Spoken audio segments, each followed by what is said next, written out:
Europe Écologie Les Verts a été face à Monsanto à Lyon au tribunal administratif. Dans un communiqué,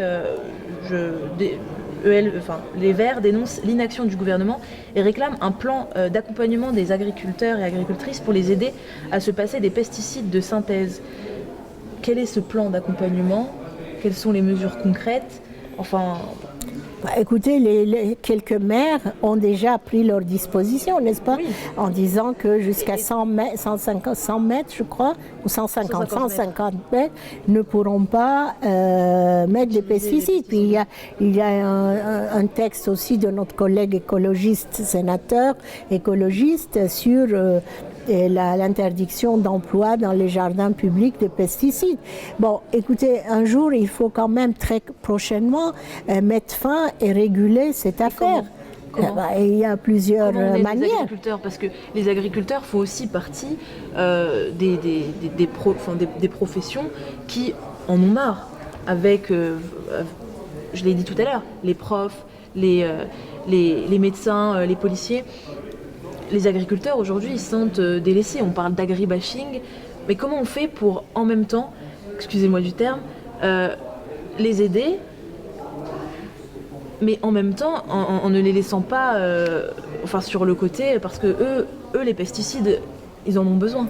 Bon, écoutez, ils ont leur raison. Moi, je n'attaque pas les agriculteurs, mais il est possible aujourd'hui d'éduquer la société à moins de consumérisme, d'arrêter l'élevage de masse, arrêter cette agriculture quasi industrielle et faire des programmes de subvention aux paysans.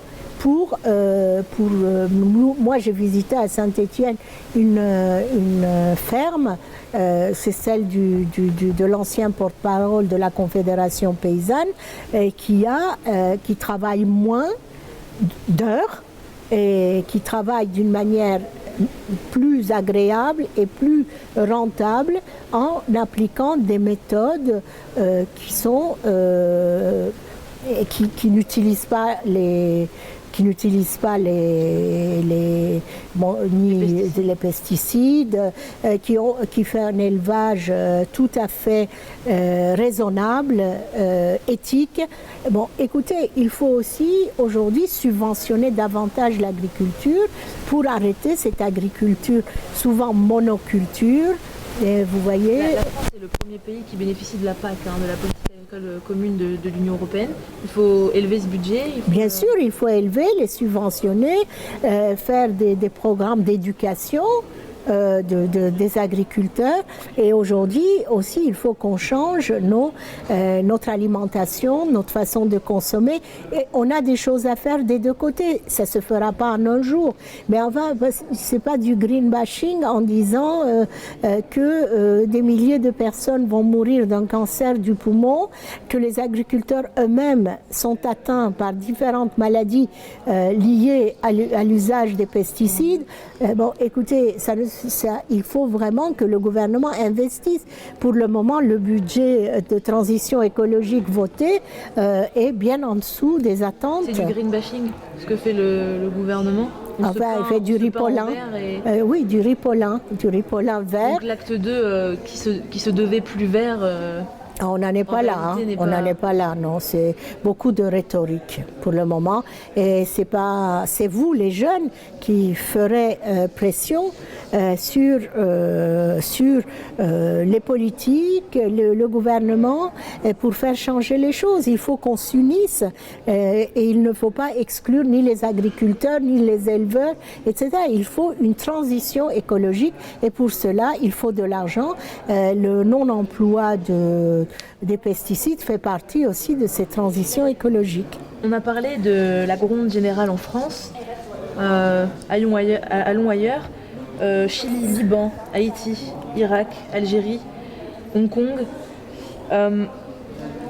Partout dans le monde, on voit le soulèvement de manifestations populaires. Que reflète-t-elle sur l'état du monde? Pourquoi il y a autant de manifestations? Qu'est-ce qu'on a raté? Enfin, voilà, au Liban, c'est contre la corruption. Chili, bon, c'est pas que, mais c'est la hausse du ticket de métro. Haïti, il y a eu 42 morts. Les gilets jaunes, depuis c'est l'augmentation de la taxe de de la taxe l'essence. carbone. Alors, c'est un non à la fiscalité, c'est un non au trop, c'est un non à quoi tout ça? À la mauvaise distribution des richesses. Les richesses sont inégalement distribuées.